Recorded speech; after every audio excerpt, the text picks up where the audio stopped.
Indrasena Reddy versus Samarasimha Reddy characters ని ఒక సినిమాలో పొందుపరిచి చేయమంటే మాత్రం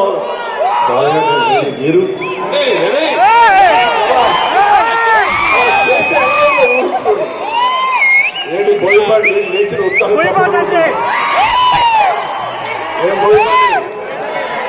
ఛాలెంజ్ ఇస్తున్నాను తీసుకో.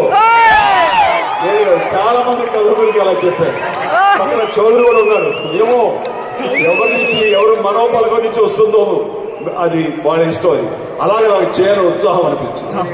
ఇక నాకు కాలేజీ చదివే రోజుల్లో రామారావు గారు, నాగేశ్వరరావు గారు, కృష్ణ గారు, సోమం గారు, కృష్ణరాజు గారు ఇలాగా హీరోల మధ్య ఉండే ఫ్యాన్స్ ఉన్నారు సార్. ఆ ఫ్యాన్స్ చిన్న చిన్న గొడవలు కొట్టుకోవడాలు, తిట్టుకోవడాలు, గొడవ పడడం ఎన్ని ఉంటుంటే కనుక ఇలా కొట్టేసుకుంటారు వీళ్ళు. ఆ పైన వాడు ఇలాగే ఉంటారా?